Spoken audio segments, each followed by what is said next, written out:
सांबा में जहां जश्न मनाया जा रहा है बीजेपी कारकुनान के जरिए, तो वहीं बांदीपुरा जिले के सदरकोट बाला के लोगों ने जोरदार एहतजाजी मुजाहिरा किया। मुजाहिरीन ने इलाके में स्टोन माइनिंग पर लंबे वक्त से लगी पाबंदियां हटाने की मांग की है।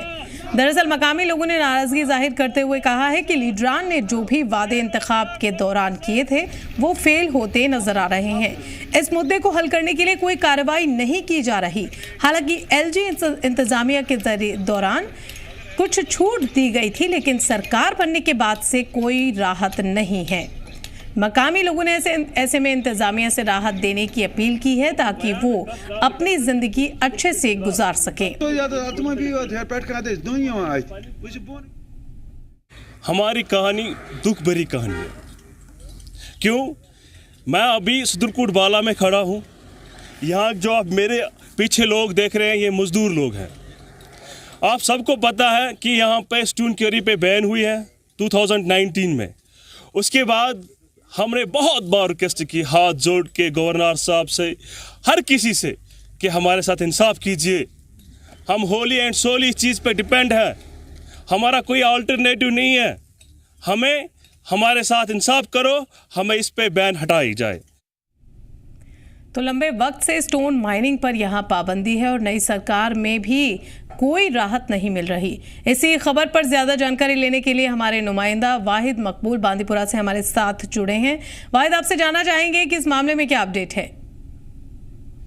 देखिए, जिस तरह से लगातार ये कई सालों से गुहार लगा रहे हैं, हर एक का दरवाजा उन्होंने आज तक खटखटाया है, क्योंकि 2019 के बाद उन पे जिस तरह से स्टोन क्वारीज थी, उन पे पाबंदी यहाँ पे लगा दी गई थी, जिसकी वजह से हम कह सकते हैं मुख्तलिफ जो गाँव इसी पे मुनासिर है, जिनकी रोजी रोटी इसी पे है, क्योंकि स्टोन क्वारी जब वो निकालते थे तो अपना जो अयाल है वो उसी पे पालते थे। लेकिन जिस तरह से लगातार ये लोग अब फाका कशी पे मजबूर हो गए हैं और साथ ही साथ उन्होंने आज एक बार फिर जो है प्रदर्शन किया और साथ ही साथ सरकार पे मुख्तलिफ इल्जामात आयद भी किए।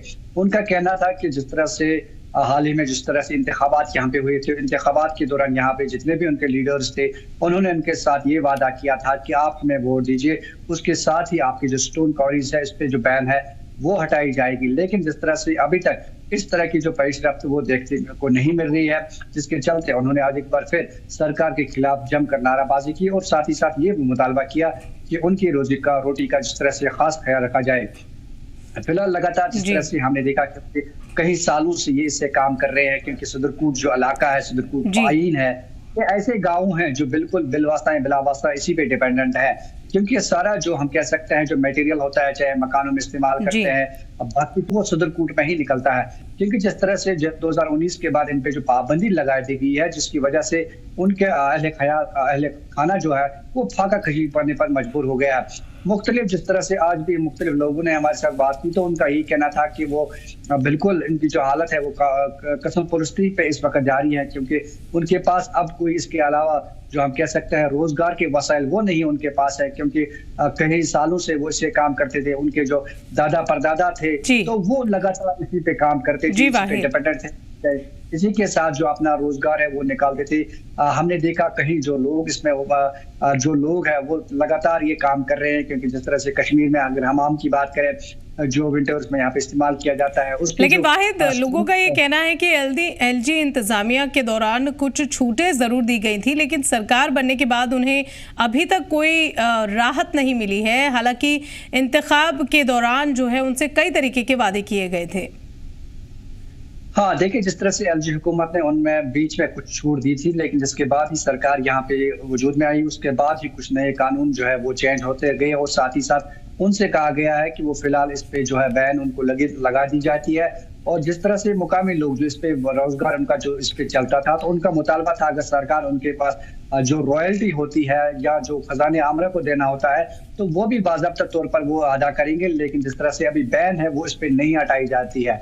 उनका कहना था, उनका जो मुकामी एमएलए है जो नेशनल कॉन्फ्रेंस से ताल्लुक रखता है, हिलाल अकबर लोन, तो उस दौरान भी उन्होंने ये वादा किया था यहाँ पे कि आप हमें वोट दीजिए, हमारी सरकार आने वाली है, नेशनल कॉन्फ्रेंस इक़्तिदार में आने वाली है, उसके बाद ही आपकी जो स्टोन क्वारीज पे जो बैन है वो उठा दी जाएगी। लेकिन अभी तक जिस तरह से सरकार की सरद मोहरी है, तो लोग कहते हैं कि अभी तक जो सरकार है वो उनके खास जो उनका लगातार उनका जो मुतालबा है अभी तक इस पे कोई गौर नहीं किया जाता है, जिसकी वजह से उन्हें काफी मुश्किलातों का सामना करना पड़ता है। कुछ लोगों का ये भी कहना है कि उनके बच्चे तालीम से महरूम हो रहे और साथ ही साथ ऐसे भी मजदूर लोग हैं वहाँ पे जिनके हम कह सकते हैं माँ बाप बुजुर्ग हैं, उनके लिए उनको अदवियात भी नहीं मिल रही है। तो कहीं ना कहीं सरकार को इस चीज को संजीदा लेना चाहिए, क्योंकि जिस तरह से ये कई सालों से सरकार से मुतालबा कर रहे हैं कि उन्हें लीगल वे में इस तरह जो स्टोन क्वारीज है वो काम करने का मौका दिया जाए, ताकि वो अपना जो अयाल है उस पे उनका जो पेट है वो इस पे चला सके। क्योंकि जी वाहिद जी मकामी लोगों ने इंतजामिया से राहत की अपील की है, लेकिन जानना चाहेंगे आपसे कि इंतजामिया क्या इस पर क्या रिएक्शन है? देखिए, जिस तरह से मुकामी लोगों का कहना है कि उन्होंने हर एक का दरवाजा खटखटाया, चाहे हम इस वक्त सरकार की बात करें, एलजी हुकूमत की बात करें और साथ साथ डिवीजन कमिश्नर कश्मीर, साथ ही साथ डिप्टी कमिश्नर बांदीपोरा, उनकी भी नोटिस में ये कहीं ये मामला जो है लाया। और साथ ही साथ जितने भी वहाँ पे अवामी दरबार होते थे, पब्लिक मीटिंग्स होते थे, तो उस दौरान भी ये जो लोग थे ये एक ही मसला उठा रहे थे कि स्टोन क्वारीज पे बैन यहाँ पे उठाया जाए। लेकिन जिस तरह से उनके साथ लगातार ये कहा जाता था कि कुछ चंद दिनों के बाद इस तरह की जो बैन है वो हटाई जाएगी, नए ऑर्डर्स आएंगे, लेकिन अभी तक जिस तरह से उनके जो हम कह सकते हैं जो वादे किए थे वो वादे अभी तक वफा नहीं हुए, जिसकी वजह से आज एक बार फिर उन्होंने जो है एहतजाज किया। उनका कहना था कि उनकी जो बच्चे हैं, बुजुर्ग है, वो काफी परेशान है, मुतमईन नहीं है। बिल्कुल उम्मीद करते हैं कि इंतजामिया जरूर इस मांग पर, लोगों की इस मांग पर गौर करे ताकि कारोबार से जुड़े लोगों को रोजगार मिल सके। बहुत बहुत शुक्रिया वाहिद आपका इस पूरी जानकारी के लिए।